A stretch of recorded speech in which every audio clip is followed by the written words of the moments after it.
Om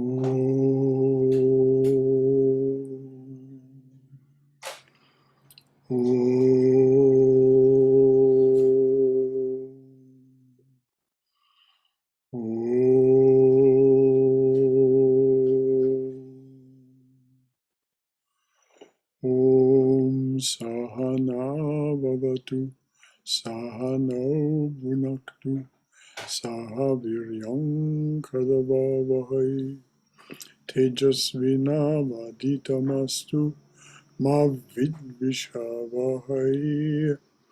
Om Shanti Shanti Shanti. Om, may the Divine Being look over us lovingly as a mother and father. May the Divine Being support and nourish us as a mother and father. May we have the strength and skill to study together the art of spirituality. May no misunderstandings arise amongst us. Om, beneficence, beneficence, beneficence. Peace, peace, peace be unto us and to all beloved beings everywhere.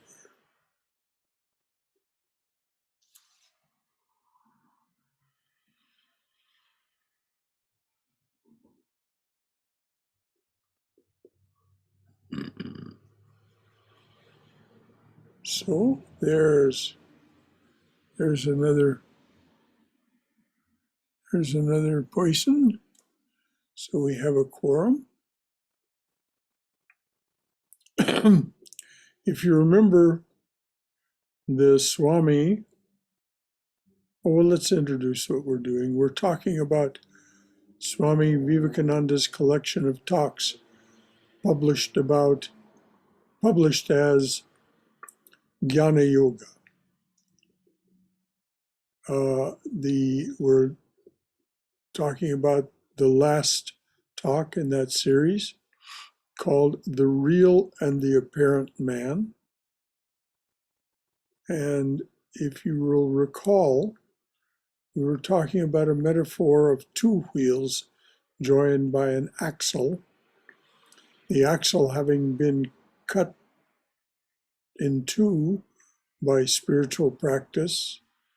The Atman is freed and the human being becomes Jivan Mukta, free while living.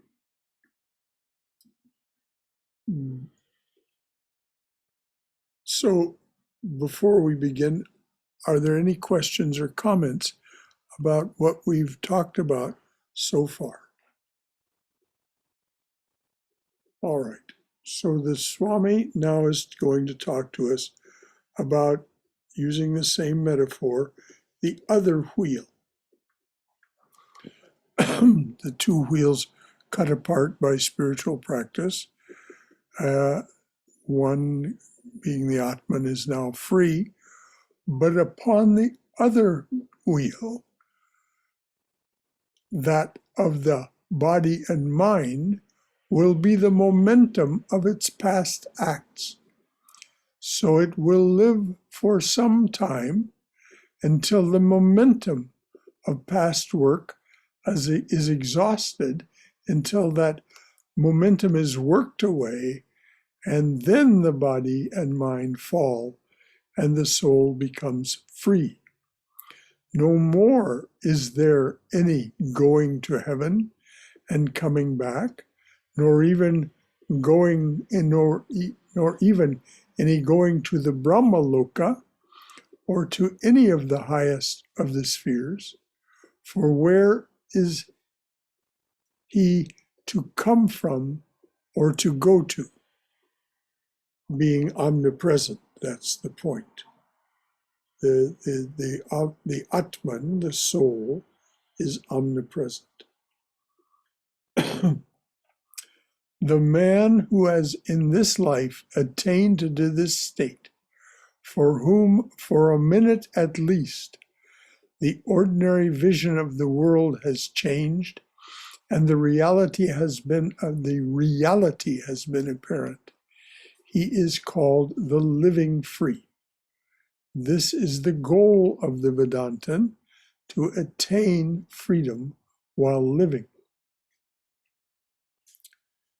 Now the Swami is going to go on a bit of a discursion here, talking about his experience in India walking. So before we go on, are there any comments or questions or concerns about what has been said so far?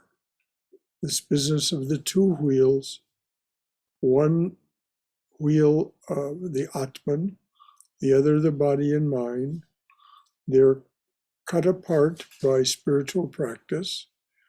The axle is broken, and so the one wheel is now no longer moving. That is to say, it's no longer dragged forward, dragged along by the illusory reality. That is, the Atman is no longer moving, but the other wheel is this, as the Swami says, retains its momentum until all past karmas are exhausted. So anything at all about that for anyone? All right. Once in Western India, I was traveling in the desert country on the coast of the Indian Ocean for days and days. I used to travel on foot through the desert, but it was to my surprise that I saw every day beautiful lakes with trees all around them and the shadows of the trees upside down and vibrating there. How wonderful it looks. And they call this a desert country, I said to myself. How wonderful it all looks. And they call this a desert country, I said to myself.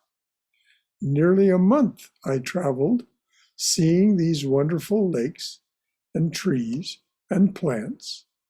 One day I was very thirsty and wanted to have a drink of water.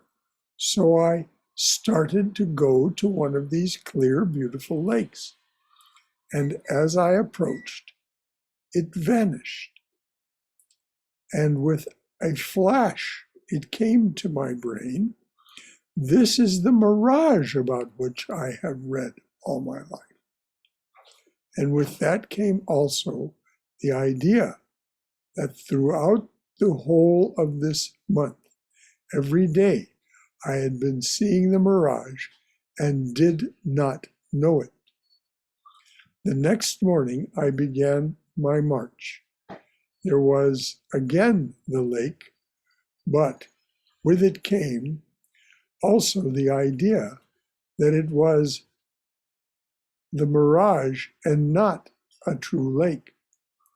So is it with this universe. So you see the metaphor he's saying, he's using. This universe is a mirage. We are all traveling in this mirage of the world day after day, month after month, year after year, not knowing that it is a mirage. One day it will break up, but it will come back again. The body has to remain under the power of past karma. And so the mirage will come back. This world will come back upon us, so long as we are bound by karma. Men, women, animals, plants, our attachments and duties all will come back to us, but not with the same power. Now, this is absolutely key, this idea that once we have had the knowledge that this universe is a mirage, this is Jada Samadhi or Savikalpa Samadhi, once we know that this, all that is simply somehow a manifestation of the one, but not the one itself. And then when we come back to the mirage and the karma that is turning that wheel, that wheel that is left, it'll come back to us, but not with the same power. Your vision of it is transformed. Under the influence of the new knowledge, the strength of karma will be broken. Its poison will be lost. It becomes transformed, for along with it, there comes the idea that we know it now from the sharp distinction between the reality and the mirage. We know it now that the sharp distinction between the reality and the mirage has been known. This world will not then be the same world as before. There is, however, a danger here. We see in every country people taking up this philosophy and saying, I'm beyond all virtue and vice, so I am not bound by any moral laws. I may do anything I like. You may find many fools in this country at the present time saying, I am not bound, I am God Himself. Let me do anything I like. This is not right, although it is true that the soul is beyond all laws, physical and mental, or physical, mental, or moral. Within law is bondage. Within law is bondage. Beyond law is freedom. It is also true that freedom is of the nature of the soul. It is its birthright. That real freedom of the soul shines through veils of matter in the form of the apparent freedom of man. Every moment of your life, you feel that you are free. We cannot live, talk, or breathe for a moment without feeling that we are free. But at the same time, a little thought shows that we are like machines and not free. But a little thought. At the same time, a little thought shows us that we are like machines and not free. What is true then? Is this idea of freedom a delusion? One party holds that the idea of freedom is a delusion. Another says that the idea of bondage is a delusion. How does this happen? Man is really free. The real man cannot be. How does this happen? Man is really free. The real man cannot but be free. It is when he comes from the world of Maya into name and form. It is when he comes into the world of Maya, into name and form, that he becomes bound. Free will is a misnomer. Will can never be free. How can it be? It is only when the real man has become bound that his will comes into existence, and not before. The will of man is bound, but that which is the foundation of that will is eternally free. So even in the state of bondage, which we call human life, or God life on earth, or in heaven, there yet remains to us that recollection. There yet remains to us that recollection of freedom, which is ours by divine right. And consciously or unconsciously, we are all struggling towards it. When a man has attained his own freedom, how can he be bound by any law? No law in this universe can bind him, for this universe itself is his. He is the whole universe. Either say he is the whole universe, or say that to him there is no universe. How can he have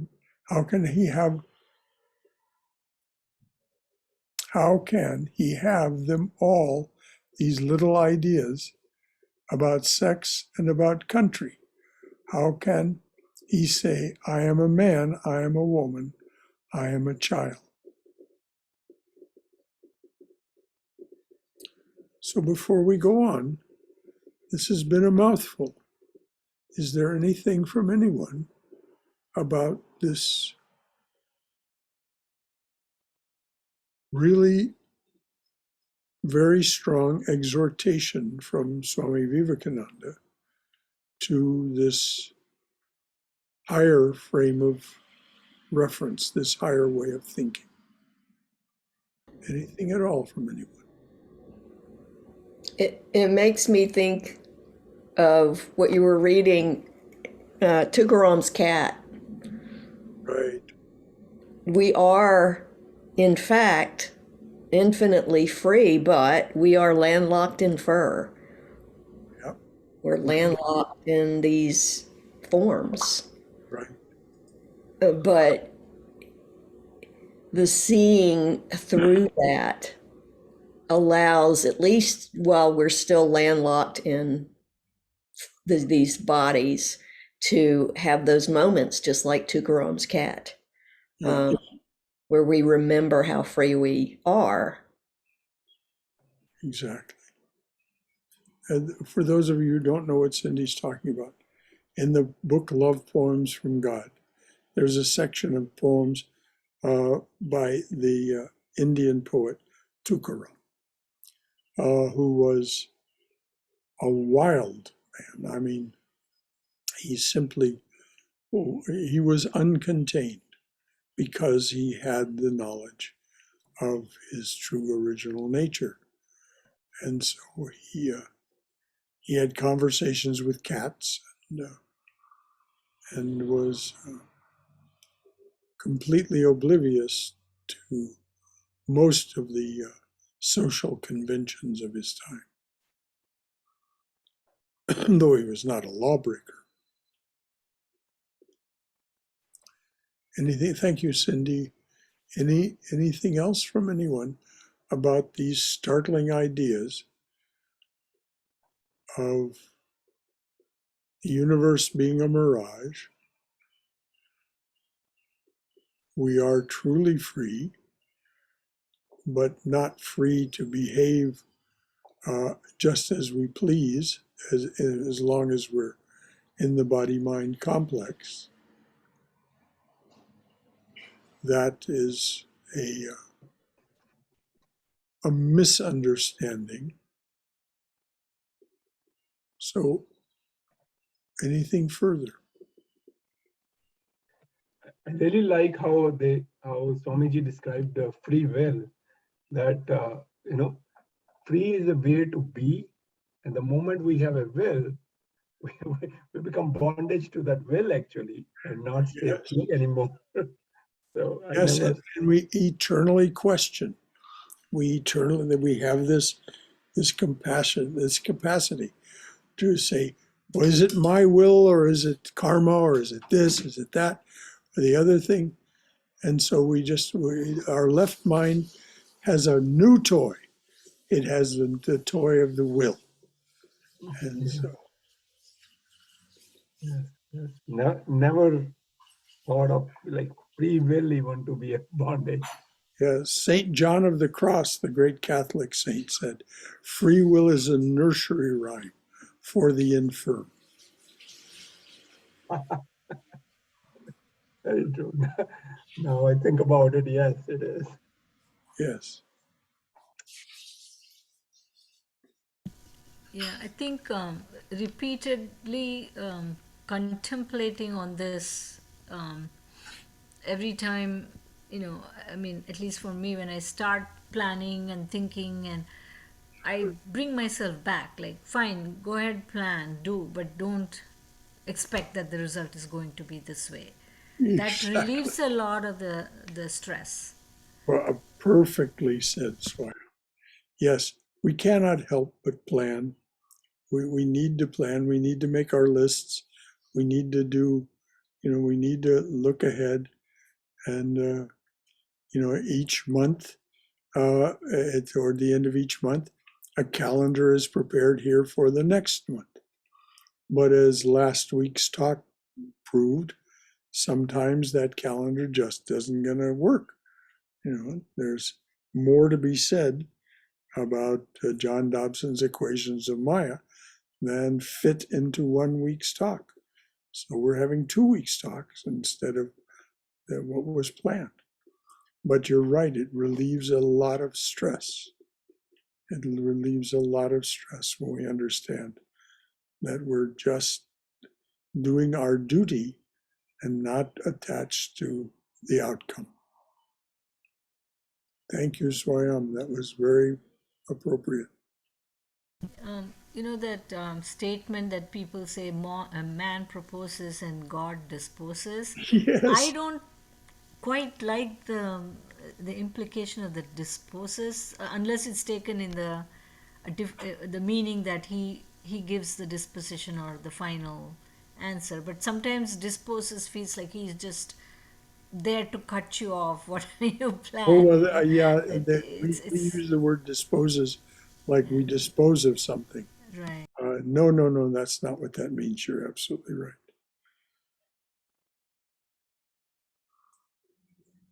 I think that the what Swayam was saying about, making plans but not being attached to the outcome. I mean, that's the key. And being prepared in that way is being a good scout, you know, Yes, Boy Scout or Girl Scout, or being prepared and knowing what your options are, but doing the best thing that presents itself in the moment, which is following, if you believe in it, the divine will or the divine path. And life is sure a lot more pleasant that way. yes, I yes, think also reminding ourselves or myself that when I start expecting the results or getting anxious, then I look back on the number of times that the results have gone either way, but life has turned out okay. yes, So then I'm more comfortable saying, okay, this is not under my control. Let me just do it. Let the results come. yes. Slowly and slowly, purification comes. Wonderful. Anything else? All right. So the Swami says, are these ideas about, I'm this, I'm that, uh, I'm a woman, I'm a child, uh, sex and country and all this? He says, are they not lies? He knows that they are. How can they be? How can he say that these are man's rights and these others are woman's rights? Nobody has rights. Nobody separately exists. There is neither man nor woman. The soul is sexless, genderless, eternally pure. It is a lie to say that I am a man or a woman, or to say that I belong to this country or that. All this world is my country. The whole universe is mine because I have clothed myself with, because I have clothed it, because I have clothed myself with it as my body. Yet we see that there are people in this world who are ready to assert these doctrines. We see people in this world who are ready to assert these doctrines and at the same time do things which we should call filthy. And if we ask them why they do so, they tell us that it is our delusion and that they can do nothing wrong.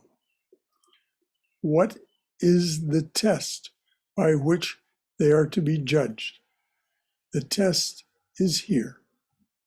Though evil and good are both conditioned manifestations of the soul, yet evil is the most external coating, and good is the nearer coating of the real man, the self.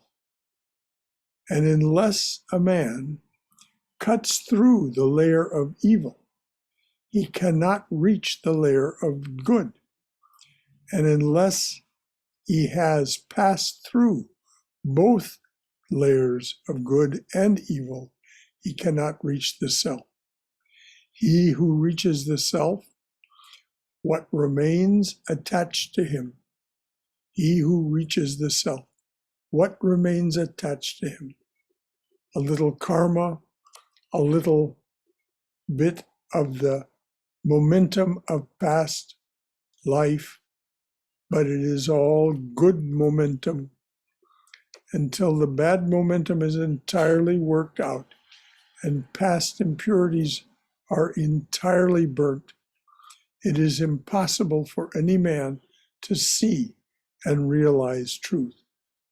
So what is left attached to the man who has reached the self and seen the truth is the remnant of the good impressions of past life, the good momentum. Even if he lives in the body and works incessantly, he works only to do good. His lips speak only benedictions to all. His hands do only good works. His mind can only think good thoughts. His presence is a blessing wherever he goes. He is himself a living blessing. Such a man will, by his very presence, change even the most wicked persons to be saints, into saints. Even if he does not speak, his very presence will be a blessing to mankind.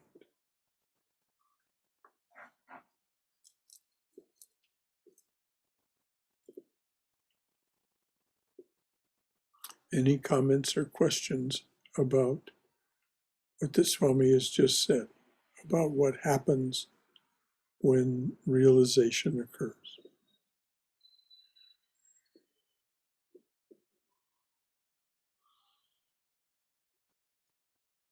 Can such people do any evil? Can they do wicked deeds? There is, you must remember, all the difference of pole to pole between realization and mere talking. There is, you must remember, all the difference of pole to pole between realization and mere talking. Any fool can talk. Even parrots talk. Talking is one thing. The realizing is another. Philosophies and doctrines and arguments and books and theories and churches and sects, and all these things are good in their own way. But when that realization comes, these things drop away. St. Thomas Aquinas, one of the greatest saints of the Catholic Church, he had spent his life working on knowledge, the knowledge of how to be with one another as human beings, and how to work at being with God, and so on. And he wrote book after book after book.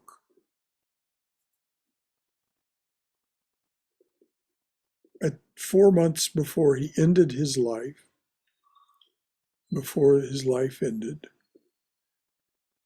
he was celebrating Mass at a cathedral in Naples, Italy, and something happened.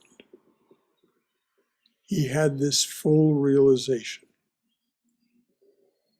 And he says, I can no longer write. And everything that I have written is now seems to me as mere straw, fit to line the floor of the stables of human thought. So this is what the Swami means. All St. Thomas Aquinas is talking, as elevated as it was, and it was very elevated. It seemed to him, to St. Thomas Aquinas, it seemed to him as mere straw, fit to line a stable and accept the other droppings that would come from human minds. This is how powerful these things are. All these things drop away.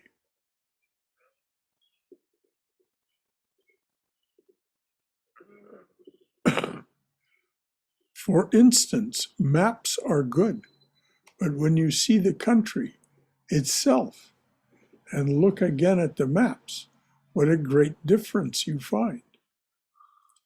So these that have realized truth do not require the ratiocinations of logic and all other gymnastics of the intellect to make them understand the truth. It is to them the life of their lives.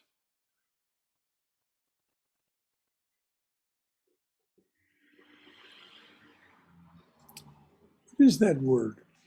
Concretized. Concretized, thank you. Yes. Uh-huh. It is the life of their lives concretized, made more than tangible. It is, as the sages of the Vedanta say, even as a fruit in your hand, you can stand up and say, it is here. Set those that have realized the truth. So those that have realized the truth will stand up and say, here is the self. You may argue with them by the year, but they will smile at you. They will regard it as all child's prattle. They will let the child prattle on. And by the by, this is exactly what happened with Vivekananda and Sri Ramakrishna.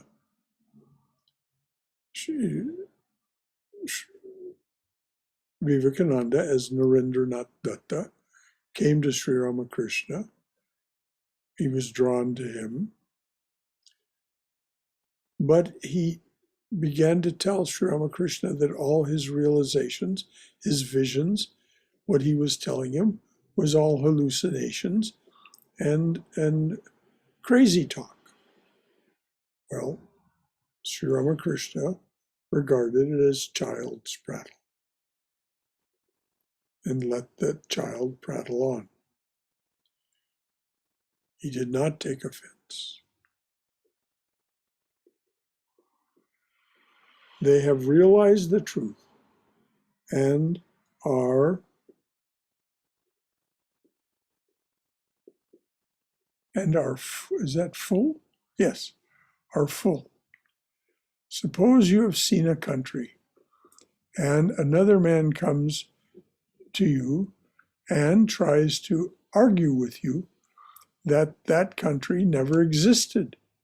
He may go on arguing indefinitely. He may go on arguing indefinitely, but your only attitude of mind towards him must be to hold that the man is fit for a lunatic asylum. So the man of realization says, all this talk in the world about its little religions is but prattle. Realization is the soul, the very essence of religion. Religion can be realized. So the definition, realization is the soul. It is the very essence of religion, and that can be realized. As Swami Prabhavananda said, the chosen ideal, the highest ideal that your mind and heart can imagine, the chosen ideal is you yourself, no different. Learn to live. The chosen ideal is you yourself, no different. Learn to feel that living presence.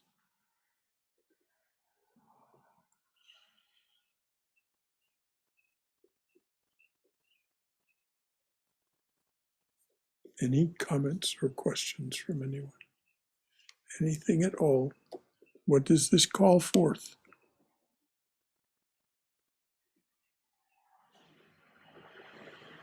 Okay. Religion can be realized. Are you ready? Do you want it? You will get the realization if you do, and then you will be truly religious. Until you have attained realization, there is no difference between you and atheists. The atheists are sincere, but the man who says that he believes in religion and never attempts to realize it is not sincere. The next question is to know what comes after realization. Suppose we have realized this oneness of the universe, that we are that one infinite being, and suppose we have realized that this self is the only existence, and that it is the same self which is manifesting in all these various phenomenal forms. What becomes of us after that? Shall we become inactive, get into a corner, and sit down there and die away? What good will that do the world? That old question is in the first place. In the first place, why should it do good to the world? Is there any reason why it should? What right has anyone to ask the question, what good will it do the world? What is meant by that? A baby likes candies.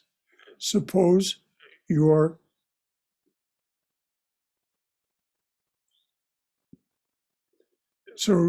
conducting investigations into connection with some subject of electricity, and the baby asks you, does it buy candies? No, you answer. Then what good will it do, says the baby.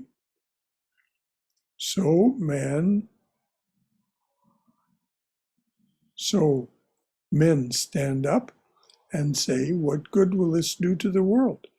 Will it give us money? No. Then what good is there in it? That is what men mean by doing good to the world.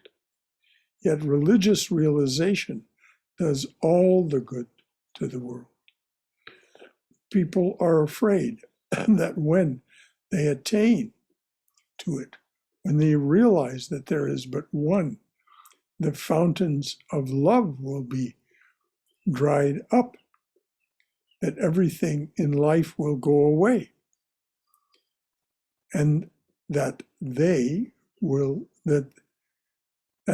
all they love will vanish for them, as it were, in this life and in the life to come. People would actually ask this question to Swami Prabhupada. Well, Swami, if I do what you say and I have this realization, won't everything disappear? Won't I vanish? Won't it all go away? They would actually ask this very question that Vivekananda is talking here. And it was just the most amazing thing to think that they were asking this of a person that if you ask them, is this a realized soul? They would say yes. And yet had it vanished for him? No. He was the most charming, engaging, intelligent, present human being that you can imagine. But they did ask him that question. And he said, no, my child, you will not lose anything. You will gain everything. That's what he would say.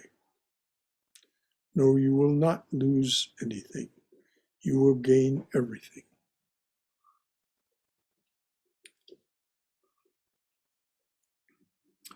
People never stop to think that those who bestowed the least thought on people never stop to think that those who bestowed the least thought on their own individuals have been the greatest work. People never stop to think that those who bestowed the least thought on their individualities have been the greatest workers in the world. Then alone a man loves when he finds that the object of his love is not any low, little, mortal thing. Then alone a man loves when he finds that the object of his love is not a clod of earth, but it is the venerable God himself. The wife will love the husband the more when she thinks that the husband is God himself. The husband will love the wife the more when he knows that the wife is God herself. That mother will love the children more who thinks that the children are God himself. That man will have his greatest that man will love his greatest enemy who knows that very enemy is God himself. That man will love a holy man who knows that the holy man is God himself.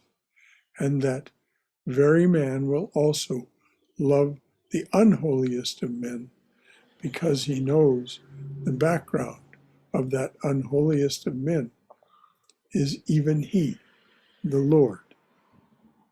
Such a man becomes a world mover for whom his little self is dead and God stands in its place. The whole universe will become transfigured to him. That which is painful and miserable will all vanish. Struggles will all depart and go. Instead of being a poison house where we every day struggle and fight and compete for a morsel of bread, the universe will be then the universe will then be to us a playground. Beautiful will be this universe then. Such a man alone has the right to stand up and say, how beautiful is this world. He alone has the right to say that it is all good. So again, before we get too much further along, any comment from your own wisdom, any concern or question that this raises? Brother Shankara, Yes, dear. I have a comment where he says that mother will love the children more who thinks that the children are God Himself. I Yes. think also that mother will be less anxious if she thinks that the children are God Himself. Then the confidence comes that that child is God Himself, so He will find a way. I mean, He according to his or her, God is going to direct. So when that anxiety decreases, then naturally the freedom to love becomes more rather than being mired in worries and Yes. anxiety. Like Yes. Swami Sarvadevananda said when he was here, look at the Brahman in that first before you see the name and form. Yes. Well, that's exactly it. As Vivekananda pointed out in another context, where there is fear, there cannot be love. Where there is love, there is no fear. And Swami very nicely and articulately said exactly that about this relationship with children. When there is true love, loving them as who they truly are, then there is no fear. But when you do not see them that way, and you can't love them that way, you love them in a human way, then there is much fear and anxiety. Yes, indeed. Thank you. For anyone who wants to read some background on what the Swami is talking about, there is a wonderful discourse by a sage called Yajnavalkya. Yajnavalkya in the Big Forest Upanishad, the Brihadaranyaka Upanishad. Yajnavalkya is asked by his wife what it is that he knows that allows him the freedom that he is about to express in his life. And he tells her that very much what the Swami has just said here. It is not for the sake of the wife that the husband loves the wife. It is for the sake of the self. It is not for the sake of the husband that the wife loves the husband. It is for the sake of the self. Whether we know it or not, that's what we love or are desirous of in anyone and anything come to that. I mean, it's a long dissertation by Yajnavalkya, very exhaustive about the nature of the self being what attracts us in anything at all. Anything else from anyone? Okay. He alone has the right to say that it is all good, that this will be the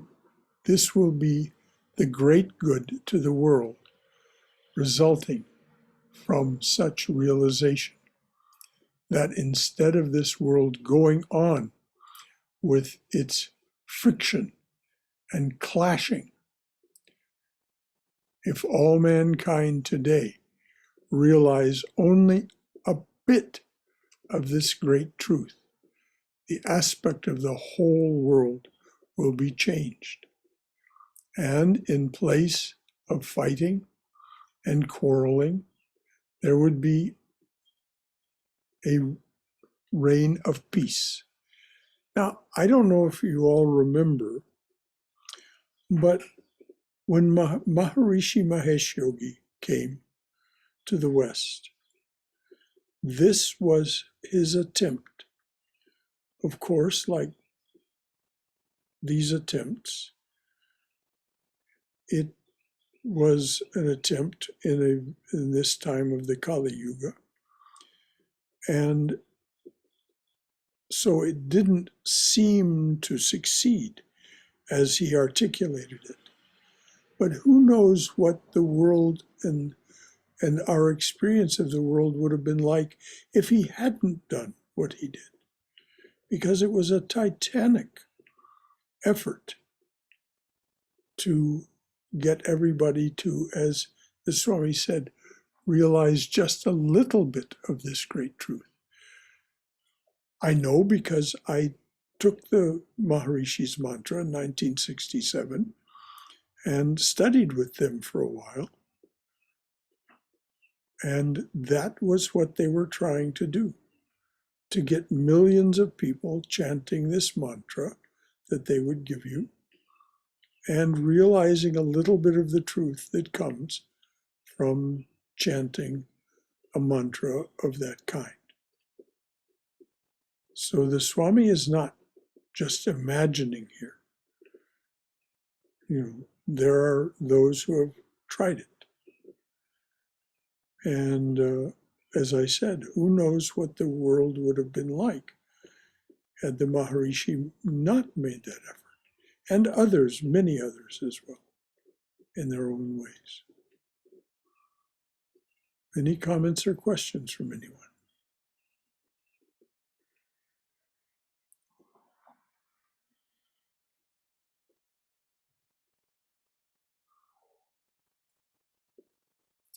In place of fighting and quarreling, there would be a reign of peace. The indecent and brutal hurry, which forces us to go ahead of everyone else, will then vanish from the world. When will it vanish? And struggle with it will vanish. All struggle, with it will vanish all hate, with it will vanish all jealousy, and all evil will vanish away forever. By the by, there's a book that someone suggested to me that I started reading. It's called The Four Agreements by a Toltec wisdom teacher named Don Miguel Ruiz. And he says exactly the same thing, that if you will break your dream of the world and all of the agreements that you've made to assure that you are sufficiently domesticated to live in this world as it exists, if you do that, it will transform the world around you. And if enough people do it, the world will be transformed as the Swami is describing here.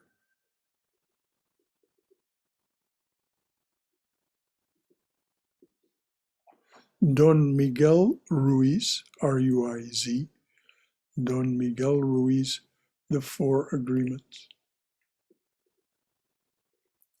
With it will vanish all hate, with it will vanish all jealousy, and all evil will vanish away forever. Gods will live upon this earth. This very earth will then become heaven. And what evil can there be when gods are playing with gods, when gods are working with gods, and gods are loving gods? That is the great utility of divine realization. Everything that you see in society will be changed and transfigured then. No more will you think of man as evil, and that is the first great good. No more will you stand up and sneeringly cast a glance at a poor man or woman who has made a mistake. No more, ladies, will you look down with contempt upon the poor woman who works the street in the night. No more, ladies, will you look down with contempt on the poor woman who works the street in the night, because you will see even there God Himself. No more will you think of jealousy and punishments. They will all vanish. And love, the great ideal of love, will be so powerful that no whip and cord will be necessary to guide mankind aright.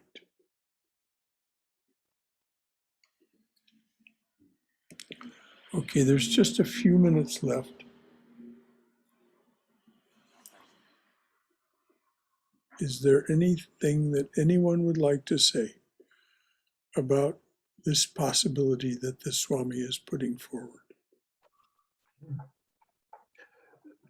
Shankara, based on this, I once had a conversation with someone, and I don't know if I was correct or not, that most religions or most, places, even schools and institutions, they tell you to be a good man or good woman or good person.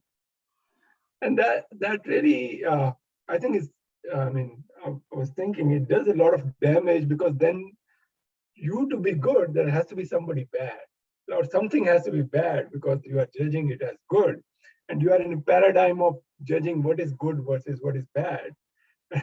And I won't, you can't see somebody as God if you are, it's a good person or it's a bad person, it's a good deed or a bad deed, or, you are all in the domain of the judgment, knowingly, unknowingly.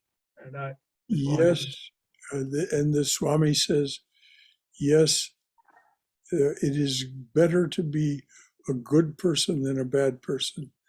But the reason to do it is not to be good because society says to be good, but to purify yourself so that you may attain this higher realization that allows the great teachers, all of them, to speak of love in this very pure way.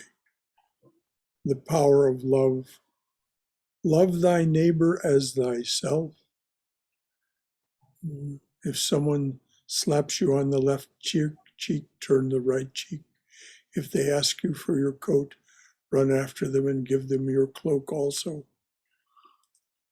How can you do this if you're seeing good and bad?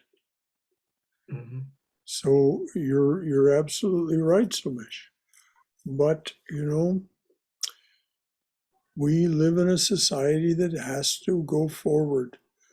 And unfortunately, it has many uh, errors in it because we are immersed in this ignorance, this mirage, as the Swami says. So, yes, please go ahead. I was gonna say this is this mirage is so automatic that I'll say that I see my wife, she's like God. But the moment she would attack my identity or my ego, that hey, why didn't you do this or what? Oh my God, everything goes out of the window. Like that, Yes, I am here to defend or attack or anything happens then.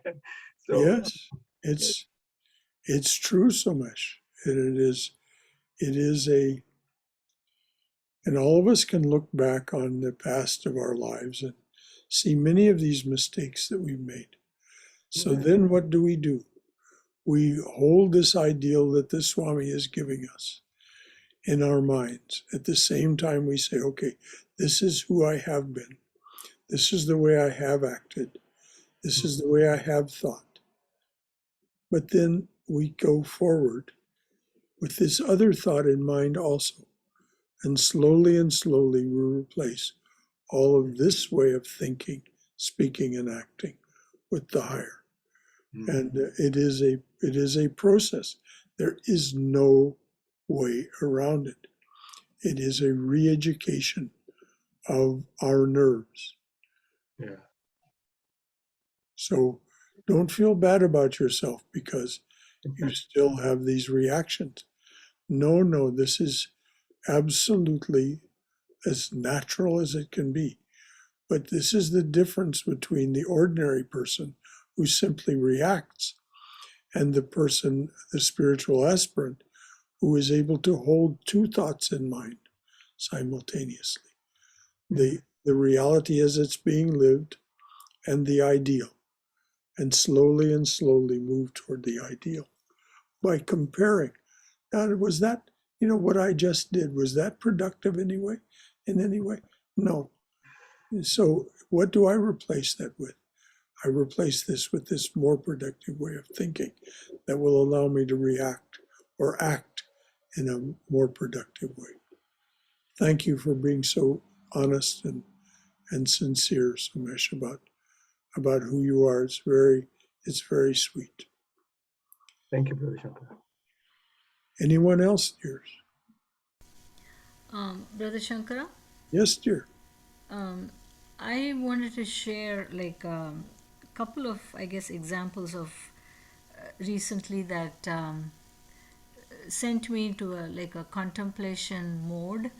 One was we were picking up some takeout food, and they'd given us an estimated time. Nowadays, if you place on one of those services, and we reached there at that time and the food wasn't ready, and the lady said a few more minutes. So we said okay. Then I came out, waited, went around a few times, and then went back.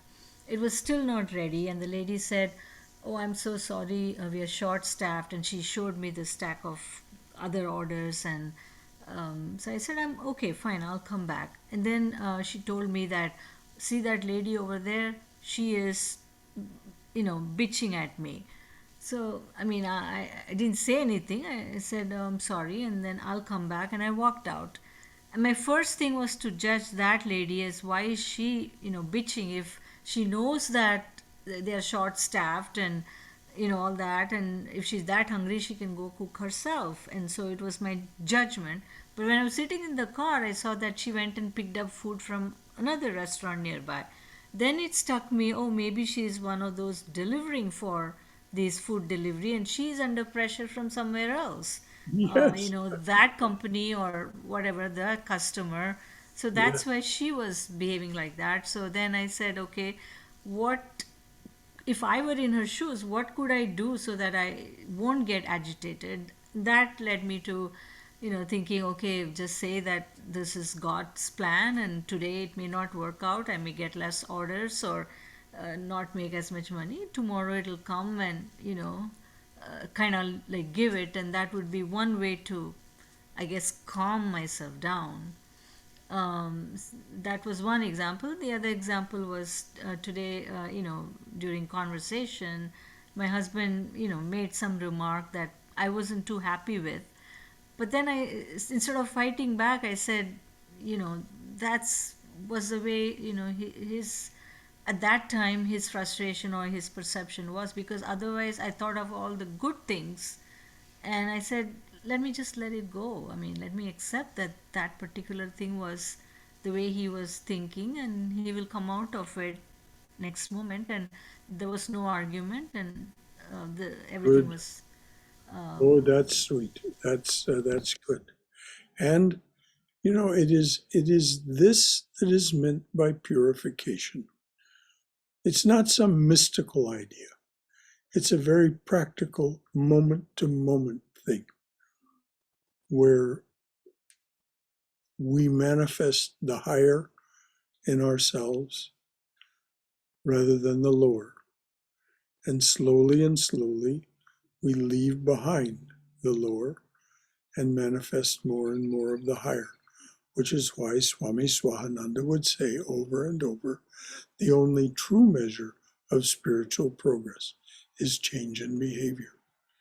And someone, I don't remember if it was Somesh or someone else, said that, remember what Swami Sarvadevananda said. Try and see the Brahman in everyone. Try and see the self in everyone rather than their lower self. And you can see that this is what he's doing. He sees the gold in everyone. He just sees the gold in everyone. And so he's just sweetness himself and love himself. Love itself. Also, Brother Shankar, I was thinking that I hope that next time I jump to like a impulsive judgment, that I remember this incident where I jumped to judgment and then there was possibly another explanation, so that even if I do judge, I let it go and give, okay, maybe that's something else.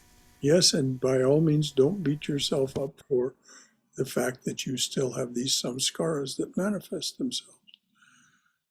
Until they are no longer watered by your attention, they will pop up. And when you stop watering them with their attention, they will become dormant. And then when you achieve this state of realization, they will be burnt and no longer, as Swami said earlier, all that is left are the good samskaras, the good karma. Anything else from anyone? All right. Oh, dearly beloved, a flower at your feet for each one who comes to your open door, a flower at your feet for each one who stands by your open door and says, come to me, offering to break this world's chain that binds us down to ignorance, suffering, and death. A flower at your feet for each one who takes the path that you have struck through this your jungle world. Om, Amen. Beneficence, beneficence, beneficence. Shanti, Shanti, Shanti. Peace, peace. Peace be unto us and to all beings everywhere. Jai Shri Guru Maharaj Ji Ki Jai. Durga, Durga, Durga. May we be safe. May we be healthy. May we be cheerful. May we have peace of mind. And may we go forward in the loving and protective embrace of the Divine Being as our Mother and Father. Jai, Jai, Jai. All right, until Saturday, for those of you who decide to join us, we'll, of course, be discussing Swami Prabhavananda's book, How to Know God, his interpretation and translation of Patanjali's Yoga Sutras. And then on Sunday, we will finish the talk on John Dobson's equations of Maya, or the equations of Maya, according to John Dobson. Any final thought from anyone? All right, dears. Away we go until Saturday. Much love and all best wishes.